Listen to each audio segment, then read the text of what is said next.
okay, I'm going to do that on all the tunes. And he's done it again. And he's tried to do it again, but he doesn't know it. Fair enough. Most of these exercises, like a classic, all violinists know this.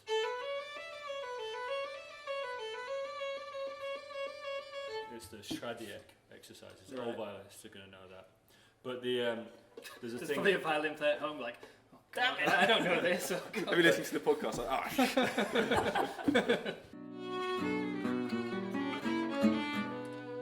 So if you find it and you like it, watch it. If you can't find it, then just fuck off. All right. And I second that. Yeah. If you can't find us, go fuck Just yourself. fuck off, yeah.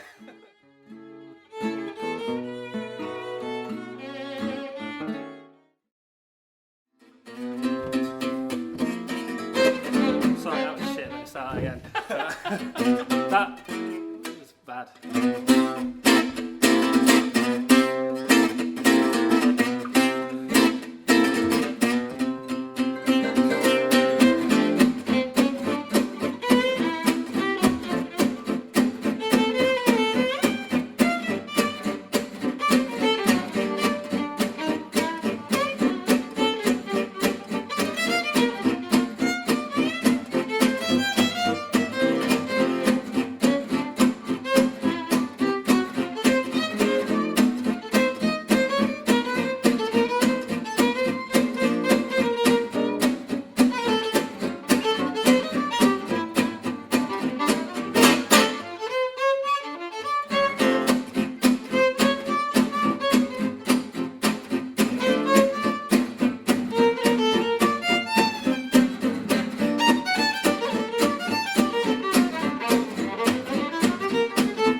Love You. Good tune. I love you Good too. Tune. Had to be done. Classic. Hello, Matt Holborn. How are you? All right, not bad. Jolly good. Thank you for coming on the podcast. Thank you for having me. Pleasure as Thank all, you. all mine. Sol Grimshaw, how are you? Very good, very good. Jolly good. Jolly good. Well, here we are. Where are we? You may well ask. We are in the Shed in Soho, which is probably London's newest jazz venue, I guess, eh? Yes. Unless there's one that's come along and just nobody knows about it because it's not very good. Yeah, it's the newest one I know of, Yeah. but then I don't know very much. That's why we got in the podcast. Yeah. Makes thank us you. look smart. Yeah. But you're playing here every Thursday, is that right? Or occasional Thursdays, or No, every Thursday. every Thursday? I'm doing the Thursdays here. Yeah, down the road as well at Piano Bar on Wednesdays. Because this place is owned by the same guys who do Piano Bar, right? It's the same people. They've yeah. just started a new venue. Yeah, they're amazing actually. By the way, Yeah. to give them a shout out, they are amazing. They are one of the only like venues that I know that like just seems to really care about the music and the musicians specifically. Yeah. They really don't. Yeah, they're not in it for like anything other than wanting to create like cool stuff. Yeah. And I think that's it's quite exciting. Well- You never trust anybody to be like that. Not that I'm untrusting. I know what but, you're like, saying though. Yeah. Often you're like, oh yeah, you're just trying to make money off Yeah, this. But like, I think they just like these guys. They just want to do good things, Yeah. and it's the way they treat everybody and is like sort of like a little family. As soon as it's really nice. Well, I mean, I must say, I've played Piano Bar once on one of the nights you do. I think you were in Edinburgh actually. Yeah. And that's where I met Alessandro. I think it's Oh, yeah. gone. Go on. I'll embarrass him a bit later by saying what a nice guy he is. But I was just chatting to him at the bar, mentioning we do this podcast. He was, oh God, let's have it down. Let's do it here. Yeah, which is really kind of him. And the other thing as well is we're just saying what a nice guy you are, Alessandro. So thanks for having us here. Pleasure, my pleasure. But one of the things I noticed when I was playing here at that time, Kit Massey was here. Oh, cool, yeah. You must have been elsewhere, I guess. I think yeah. It was like brand new venue, and it's quite a posh, swanky looking place, as you can see. But on all the walls here, the pictures, it's not Miles Davis or Yeah. Thelonious Monk. It's like the local guys. Yeah. You're up there somewhere. Kurosh is up there somewhere. That's mint, isn't it? Yeah. Yeah, I really like it. One day we might be up there, Sol. You never know. You never know. Mate, we can stick up some pictures now if you want. Do you know what? No one's noticed, but I just took one down and put my own up there anyway. So yeah, scribbled out the names, put my name there. Brilliant. So you were telling me that you're mixing the latest London Django Collective stuff. Oh yeah. Because we've all been waiting for it, man. It feels like a while. 2020 was when the last stuff came out. Is that right? Well, we sort of started putting them out in 2019, and Yeah. then we don't get much done quickly. We don't do things quickly. It seems. Yeah. I don't know why. So what is it? Is it like same as last time, like a couple of compositions for It's each actually guys, or? we're really just still looking at us. We've not got loads at the moment. We've only come up with 4 more pieces of music that we're really happy with that we want to put out. So yeah, it's just 4 more originals that we're going to put out as a little. I think it's just as a little EP. We've got a lot planned, but it doesn't always happen. Yeah, like a lot of things, right? Yeah, exactly. I mean, It's not. Yeah, I don't know. I'm like that. I'm really like that myself, and it's not just me. It's me and Harry who sort of run the band. yeah. But I'm very much like that. I try and do a lot, and then yeah. But I think that's a good thing, right? Well, do you know something? I've had points in the last few years where I've been like I work a full-time job as well, as well as being a deadbeat jazz musician. Yeah. So I've got that going. I'd have this podcast going. I've been doing some gigs, doing some teaching, whatever. And I've tried to get the ball rolling on too many things. Yeah. And there has been times where I've just totally burnt out, and it's wiped out like most of them basically. Yeah. And I know exactly what you mean. Yeah, and like I had to just take a step back. That's part of the reason we haven't done many podcasts this year. Right. Because it was just every time I was getting it organised, and then there was too many other things. Yeah. And you know what it's like organising musicians. It's like Yeah. herding cats. Yeah, yeah. You know what I mean? Yeah.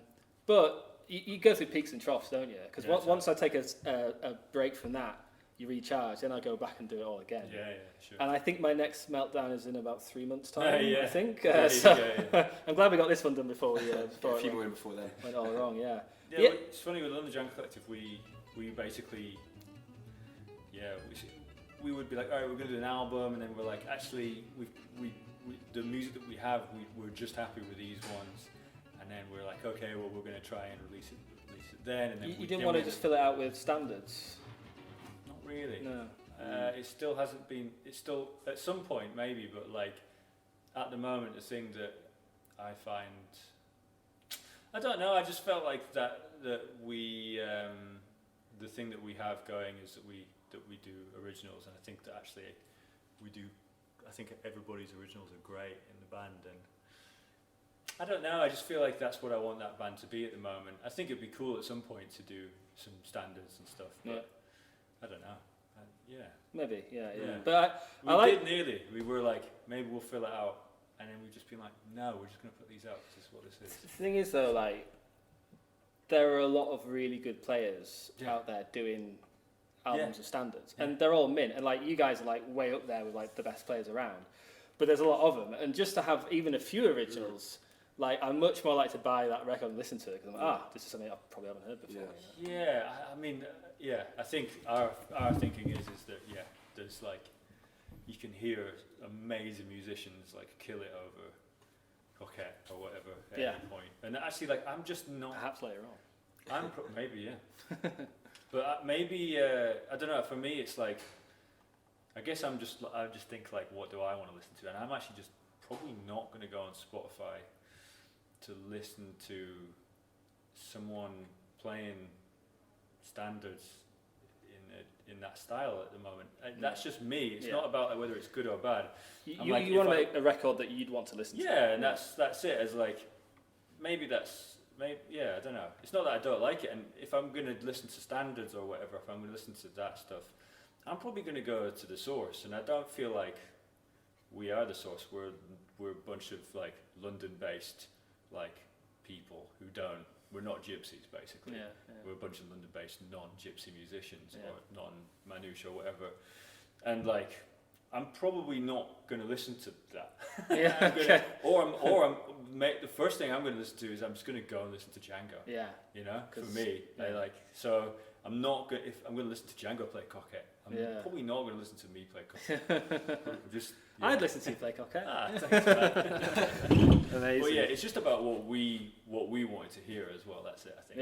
And to be fair as well, they're originals, but they don't sound like standards either. Some of them, like Marrakesh. What's that one? Carte Blanche. That's really cool tunes. They're brilliant. They're really good.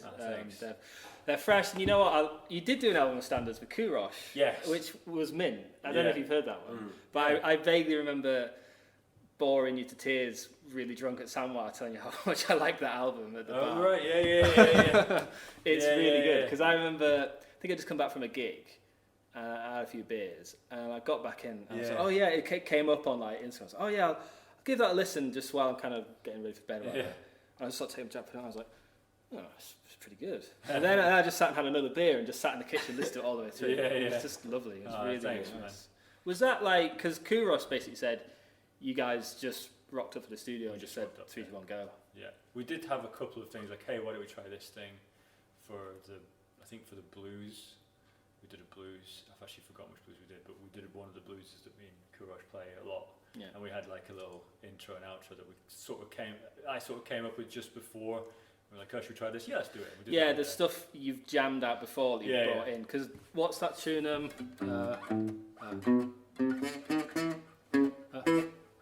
You mean? Yeah. Yeah, what he said. Yeah, double Scotch. Yeah, double Scotch. Yeah, and the intro is you and Kurosh, and it's kind of. We're just being weird. Yeah. Having like messing around with each other. Perverted, basically. Classic. Yeah. Brilliant. Well, let's play Coquette. Yeah. Oh wait, no, actually. No, let's play Coquette. I was going to be like, because I do this on gigs, and I think it annoys people sometimes. Like, what? Well, all right. So we're doing a gig. We've just played "I Love You," right? Mm-hmm. And of course, nobody at Gypsy Jazz does a set list or anything. It just doesn't happen. So we say, what should we play next? And then someone picks a tune really similar to I Love You. It's same tempo, major key. Yeah. And the thing is, to the audience, that is basically the same tune. Yeah, unless you're playing to like... It's exactly the same tune. Yeah, exactly. And like, it's not like I'm playing a completely different type of improvisation over every tune. Do you know what I mean? So I always kind of say, all right, if your first tune was this tempo and this key, try and pick up or down, and then flip the That's major true. minor. Yeah, I agree. So I guess coquette could be similar to what we just played. We could play it in a minor key. Are we stuck now? Well, let's play something in a minor key. Okay. Let's just play a minor blues. Let's do it. Yeah. You guys want to take the head? Which one do you want? Just do the like fast one or the slow one? slow. So. Blues on now.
fun. That was fun, eh? Yeah.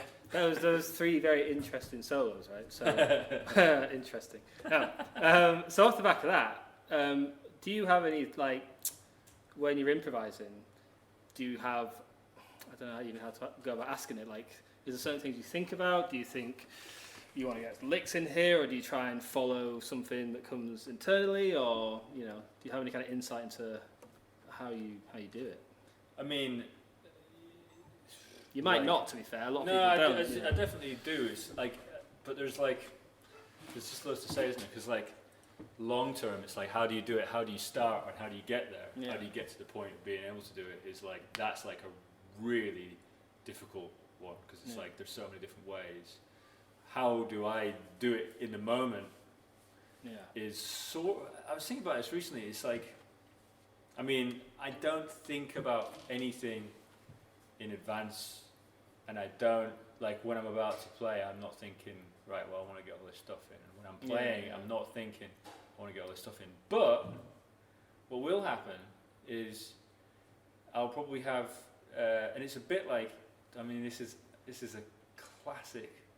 This is classic chat, and it's a bit like, I've said this before, but like, there's probably about 1,000 podcasts up there being like, oh, learning jazz is like a language, but it's like speaking, and what ends up happening, I think, is like, you know, if you're speaking to someone, you're not thinking, hey, I want to talk about this, I'm going to talk about this because I'm thinking about this a lot. But what does happen is, like, you say the same things a lot in certain points in time. Yeah. So like that month, I know myself for sure that, like, on a month-to-month basis, I probably have like things that I'm thinking about a lot, and I'll probably talk about quite a lot. Yeah. Like, oh yeah, I'm doing like when I saw you, I was like, oh yeah, I'm mixing this London Django Collective stuff. Yeah. And I probably say that to everybody, right? Yeah. And I think it's the same with music. I think that I'll come out with like my like flavors of the month that I'm thinking about at the moment, that I've played a lot and that are working for me. I'm like, oh yeah, I'm trying these things out at that point. Yeah. And I think that's one thing that I realise happens. You know what I mean? No, I think I do, because like I find, so I totally get what you mean by it's a bit like a language. Like, we're improvising now because we're not reading it from a script when we speak, right? And obviously there's certain phrases that you end up saying a lot. Like if you're hanging out with somebody who says a certain thing, it pushes off on you and stuff. Yeah. And same with like phrases. Maybe it's because you've been practicing something a lot, or you've been listening to something a lot. But that seems to be, like, I always think that, like, you're playing over a certain amount of time, and you can only get one idea in each bit of time, say. And there's a whole bank of ideas, but some of them seem to be getting to the top of your head first. Yeah. Like, exactly. there's some that I've practiced for ages, and I just can't get them to the point where they're coming up. Yeah. And so I just have to play it like more and more. Yeah. What about you, Sol? Do you, like, you're still in Guildhall, right? What do they teach you over at Guildhall about how to play? To be honest, there's loads of stuff they teach you, but quite frankly, I wouldn't. I've probably come to the conclusion of what I think works myself. Yeah. Like anyone would, but I agree. I think it's a language which, to start with, you have to learn it. So you have to transcribe and learn. Yeah, like phrases. Like phrases, like you copy when you're a baby. You copy language and words and sentences. Yeah. And then obviously, the more vocabulary you have, the more interesting sentences you can potentially use. And yeah, I mean, I kind of agree with everything that's been said. Have you finished Guildhall yet? One more year. One more year? Well, until July. I thought you were finished in like now-ish. No, finished in summer. But time when you're studying is like it's really small amounts of time, isn't it? Actually, the years aren't actually like a year. I was always shocked. You're like, I've got a year, and in 4 months' time, you're like, right, I've finished. Yeah. Where did you study? I studied at Leeds. Oh, yeah, at Leeds College of Music. Yeah. Was it good? Did you like it there? I think so. It's like 8 years ago. I did enjoy it. Yeah, I think it. Yeah, I found it. I learned a lot of like information, like you're saying. You're just like, wow, now I know so many. Yeah. I know so much information. Yeah. And then you go to play, and it's always come out. How do I digest this? Yeah. And then you, like you said, you're like, well, which bits am I gonna pick from? And it took me ages to really work out what I was gonna like actually focus on. I think. you get a lot of information in these places, and then you have to decide what to, like you said. Yeah. But I did find it a little bit. I think anything that's anywhere that you go and you're like, there's like a big group of people doing this one thing together, there ends up being this sort of like house style, and I think that you can end up sort of trying to fall into the house style. I don't know if it's like that where you are, but like definitely Leeds College of Music, there's like a house style, so to speak. I.e. like you have to, everyone sort of plays the same in a way, or everyone's all going, oh yeah, have you checked out? And then insert whatever everyone's checking out, and everyone's checking out the same thing at that time, and then everyone's using the same language, like actual speaking language as well. And I found that... It's prescribed. Yeah, well, and I think it's fair enough, it's just what happens, but like I found it quite tough going between like, oh, should I follow this? And then actually being like, no, this is annoying me. I don't want to. I should do what I want to do. Yeah. And it took me ages to like work out like what I liked about music and what I wanted to pursue when I left. I really like it was weird, I think. Because the thing is, like, I guess because I didn't go to uni, right? So I only know this from what people tell me. But like I imagine from the outside, you've got a class of 30 kids or so, and like they're all individuals, and they will all inevitably kind of want to do their own thing. But you can't tailor make for every individual. So, and also it seems like with this stuff, people seem to advance at very different. Yeah, totally. You know what I mean? So I remember meeting some guys that went to LCM. Yeah. And one of them was already pretty mint, and he just got better and better and better. And one of them wasn't that good, and even after he finished, he still wasn't really that good. He had a degree and everything, but like you got to stop talking about me all the time. But do you know what I mean? And I was like, and they both. Yeah, everyone's different. And some people join and they're not particularly great, and then they just put a massive shift in, and they just completely blow up. Yeah. Man, I was really bad when I started. Actually, I couldn't. Yeah, when I went to college, I didn't get into college the first year. They didn't let me in. No, you shit. But so then I practiced. Is that how they worded it? Yeah, they sent me a letter. In writing. Nah, you're shit. Shit. We're not allowed to swear? No? Fuck yeah. But no, I didn't get in. I definitely like got a lot better from being at college, so that's why I can't complain about it. It made me practice. But I was going to say, obviously, it didn't deter you when they said you don't get in. You're like, I'll just work harder and get in next time. Yeah. I think. Yeah. It didn't deter. Obviously, it didn't. I was like, no, I'm just gonna try it again. Yeah. Practice. Yeah. And like you're saying though, for me it was like, we all progress at different points. It's really weird. I remember like not getting in, and then basically going for like one lesson afterwards, and with Tim Clifford actually. Oh, nice. And him being like, why do you even want to go? You don't need to do that. But anyway, him being like, look, but try and practice these things, and you'll get in next year. Yeah. And I practiced these things for like a couple of months, and I just instantly got loads better. And I was like, wow. If I probably could have got in if I'd known this. Yeah. But it really was quite quick. What the hell did he tell you? That sounds amazing. I don't know actually. I think it was literally just like reiterating what I already knew, but in what new tune I was working on. It was There Will Never Be Another You. Actually, I know I was playing that. Yeah. And that was what. Yeah. Sometimes you just need to hear it from like a pro, because it's like they know what they're on about. And sometimes you just need to hear it 5 times in 5 different ways. For it to sink in. I've been learning, trying to learn language, been trying to learn French over the last couple of years. And I'm realizing, sometimes your brain, the person is your teacher is telling you the thing, and you're just like, you've got this wall up, and your brain's just like, no, I'm just not going to take this in. I know I can sort of see what you're saying, but this is not going in. And then 3 weeks later, it just sort of sets into your brain. And you're like, okay, I get it, fine. And it's just, I think myself, I'm very slow. By the way, how did you learn? Well, when I was learning, so I started on bass guitar, and I got guitar lessons, just, etc. I had that for about a year. But I did know what a major scale was, and I knew how to build chords, like 1, 3, and 5, because I did GCSE music. We kind of learned that, right? And I was always trying to work out how the hell they do jazz stuff. It was really weird. And I kind of understood, because I knew what a chord was, I kind of understood, okay, so if it's a C, these are like the notes you're meant to like aim for or something. Yeah. And so I was like going over backing tracks, just playing only arpeggio notes, right? Yeah. Which is already kind of gypsy jazzy in its own way, right? But then there was this, and I was buying so many books and going on so many YouTube videos, and just like you say, it wasn't really sinking in. Like, how do I get from here to there? How do I find those jazzy notes? And I found a book that was like meant to be like Bill Evans' licks or something, and none of that sunk in. But apart from the very first page, it was just an illustration of how they're going to teach in this book. And it had a lick. It was like I think it was that. Yeah. And it was just like, oh, this is some flat 9 thing, and that's whatever.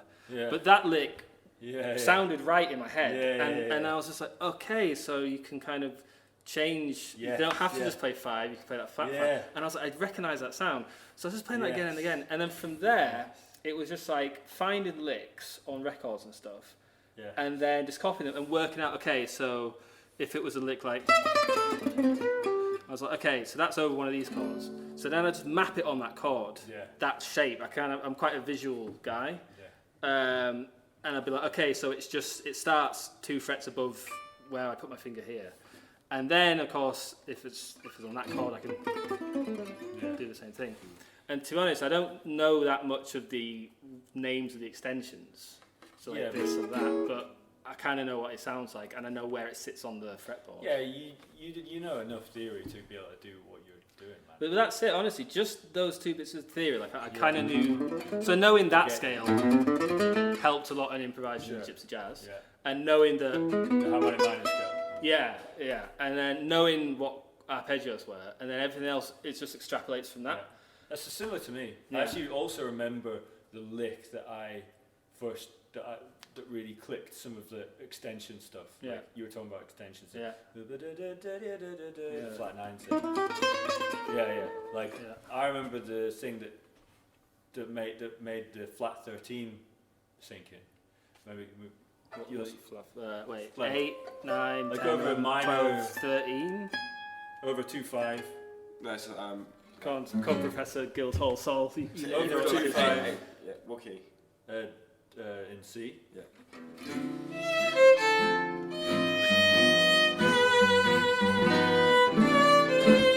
it again.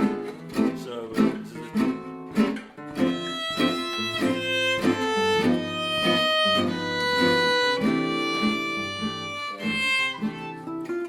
that's like, and I remember it was what's he called? Chet Baker. Right. Yeah. I think it's what's it? Do It the Hard Way. Oh yeah. He goes does that over a 2/5. I remember being like, what is that? Okay, I've heard that before. Okay, yeah, sounds great. Okay, I'm going to do that on all the tunes, and you just learn what that is, and you're just like, and then I'm sure that like anytime you heard me playing at a jam or whatever, I'd just be like.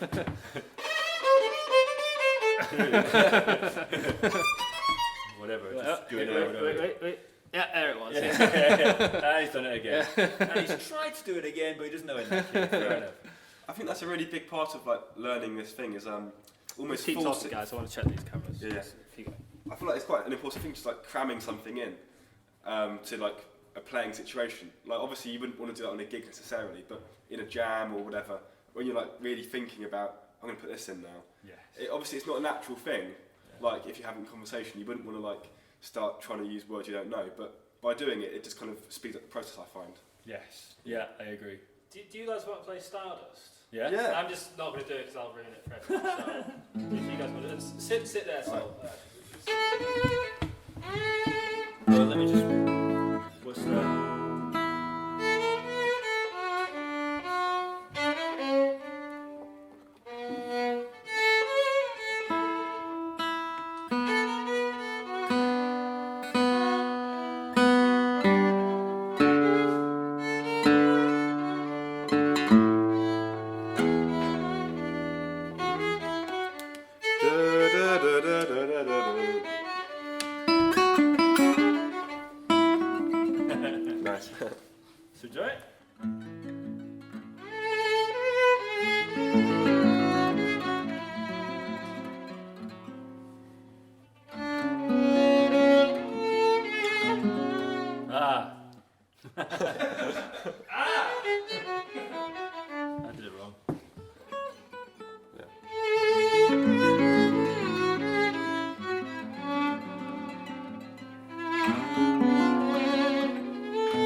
Lovely.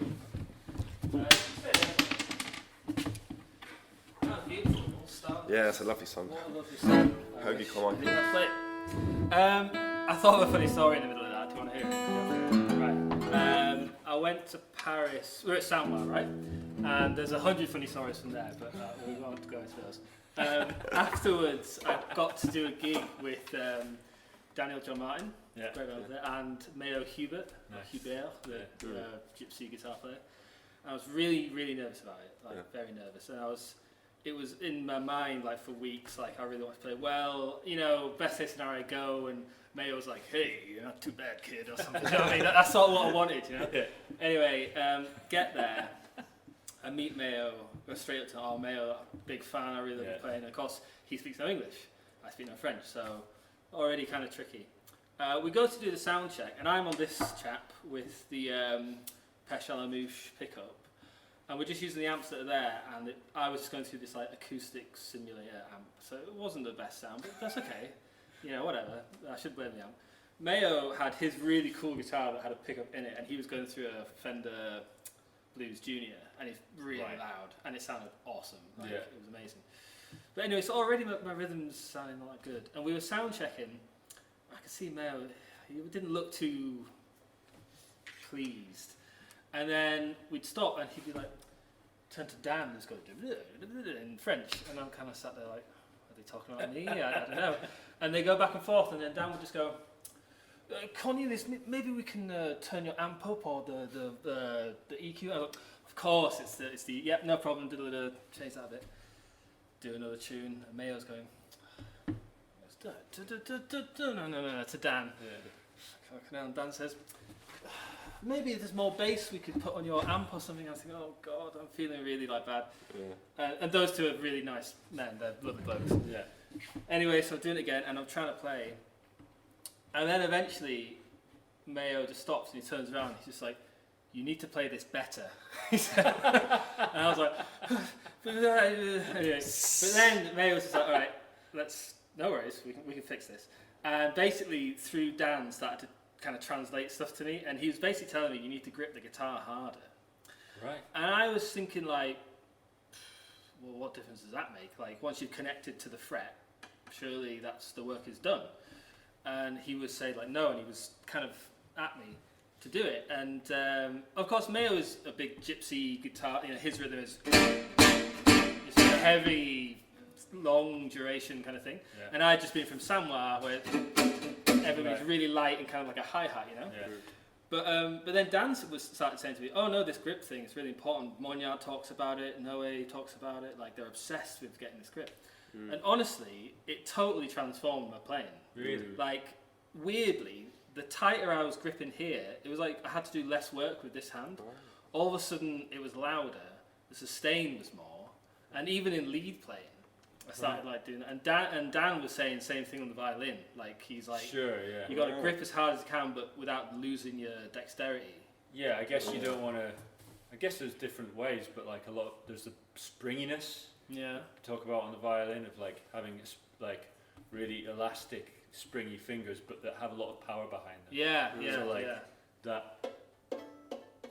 I used to do these exercises where you would go like, you would do this thing, which is like a classic. All violinists know this.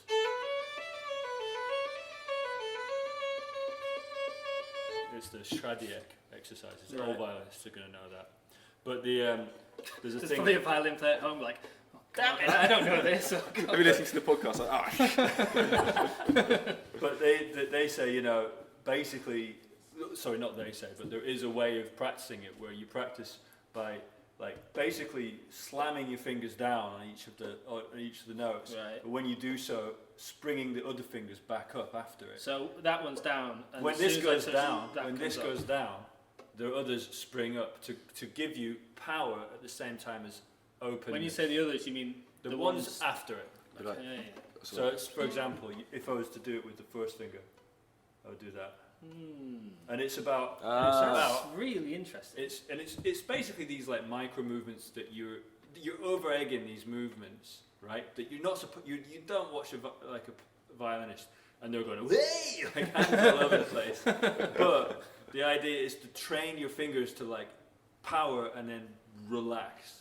Yeah. And that's it's a little bit like what you're saying, I think. And it's just a classical thing that I don't know. You've got loads of like Pasquale Grasso type exercises you do, don't you, Sol? Yeah, it's like all this stuff. Alright. Yeah. What, you keeping your finger? Yeah, it's just you keep that anchored. it's so because like You know, that's a violin thing as well. is it? Yeah. Well, I mean it makes sense because like before I started doing them, like I realised that if I wanted to put my finger here, these fingers were not they weren't in control of what they're doing. And then I was like, well, that's that'd be a good thing to change. There's a violin thing like that where you keep your fourth finger there and rolled over. Yeah. I remember when I was first playing bass guitar, and there was one where you go, and then you go, and then keep that there. It's the same sort of thing. Yeah. And then just kind of back up. Cool. Yeah. And it's just like you kind of tied these down, so you're kind of relying on the strength here just to build up the weaker digits. You know? Wow. Yeah. It's getting pretty nerdy.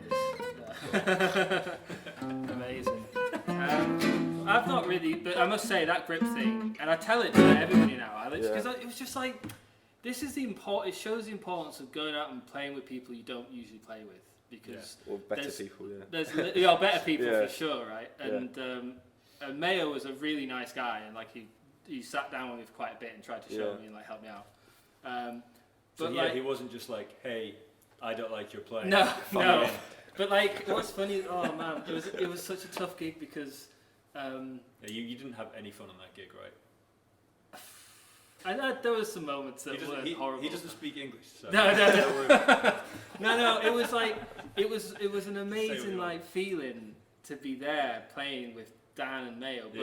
But the way it would be, I said to Dan like, so what tunes are we going to do? Maybe some of your album? And Dan just said, well, Mayo will start playing a tune, and you'll just have to hold on. I was like, oh, okay. And sometimes I'd kind of actually know the tune, or I'd half know. Sometimes I just did not know. I'd never heard it. But you know what? Like he wasn't like, so. The first half of that gig I was stressed, and like he would do a tune I don't know, and he'd know straight away. So then he would just be able to play like a chord melody. He'd be keeping the melody going, but throwing the chords in so I could see. Right. And then a couple times through, and he'd just go like that. So, that's it. And it was stressing me at first, but after a while I stopped stressing because I realised he's not bothered that I'm getting this wrong. He's like, I want to play the tune, you don't know it, I'll show you it, just play as best you can. Because that's how he's learned all his tunes. And then I stopped getting stressed because I'm like, he's fine with this, do you know what I mean? And like, anytime he'd be in the middle of the most ripping solo, and then if he could hear I was going a bit wrong, he'd then just kind of throw a chord in for me, like, no, here you are, mate, don't worry. Like, he'd just keep me there. That's really nice. But fucking hell, nerve-wracking. It's nerve-wracking. But it's good. That's how you learn, though.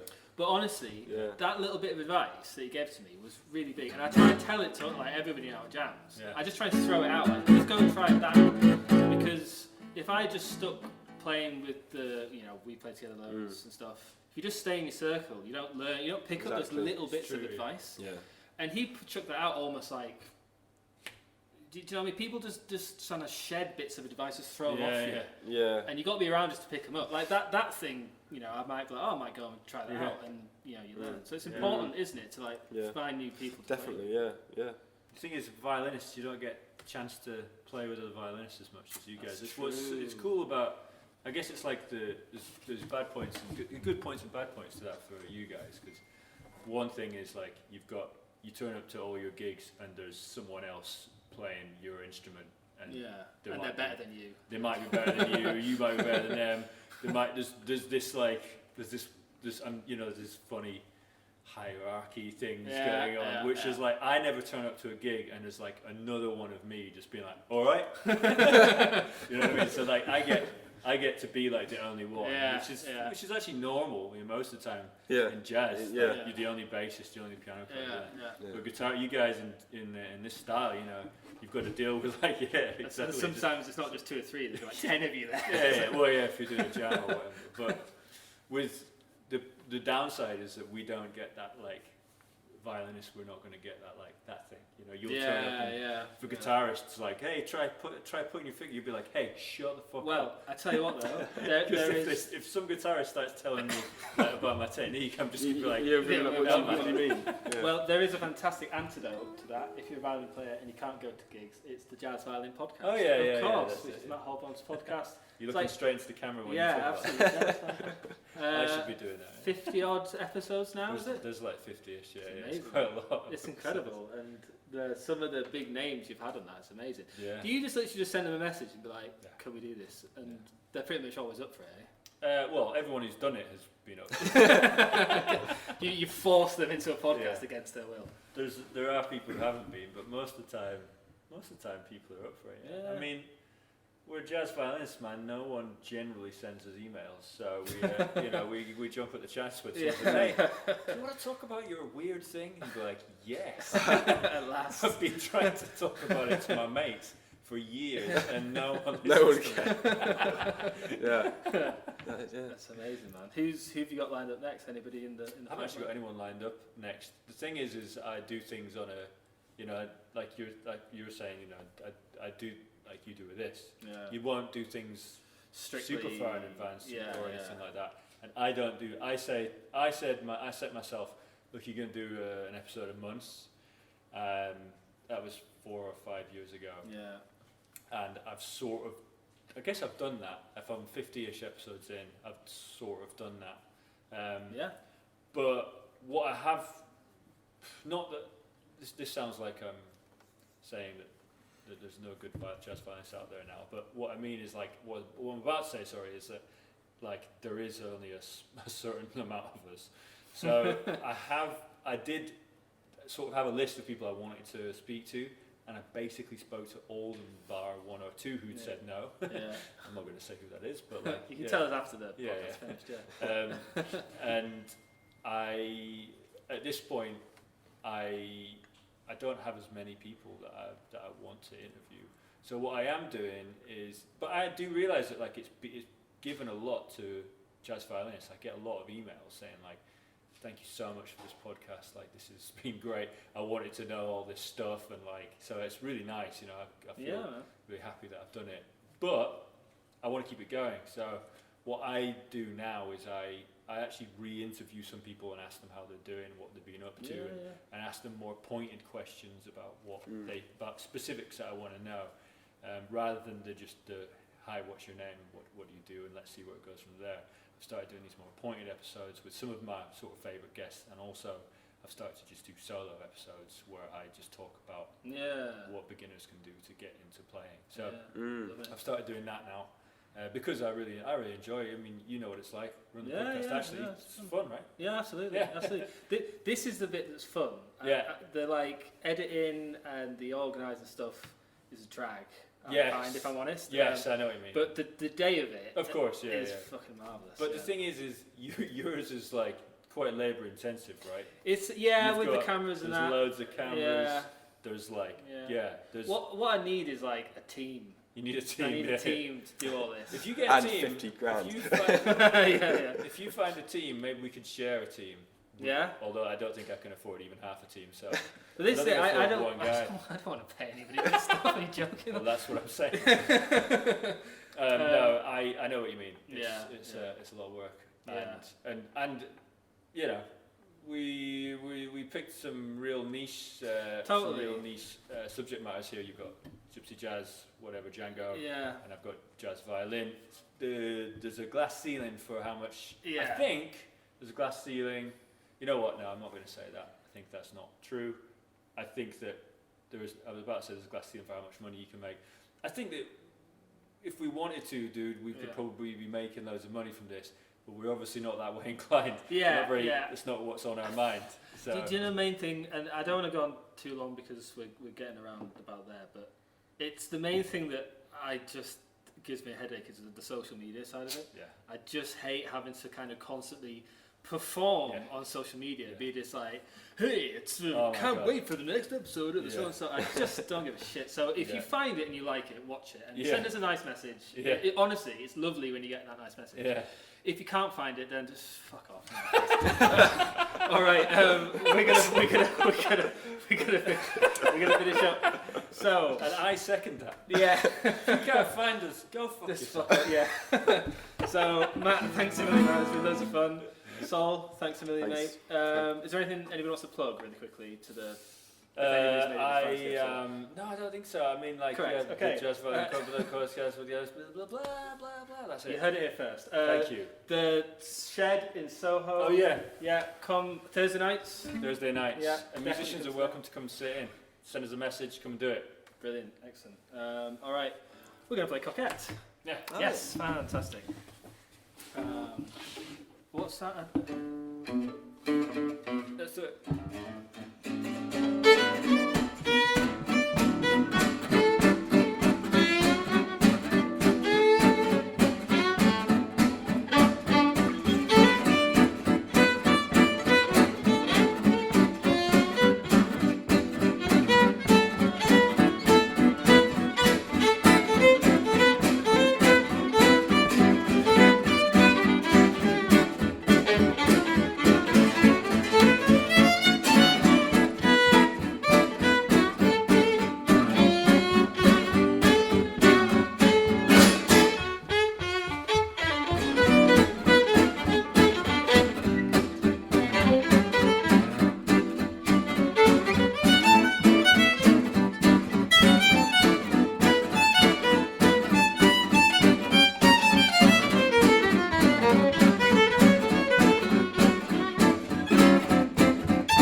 Done. Let's go get some food, eh? Lovely stuff. Brilliant. Good stuff.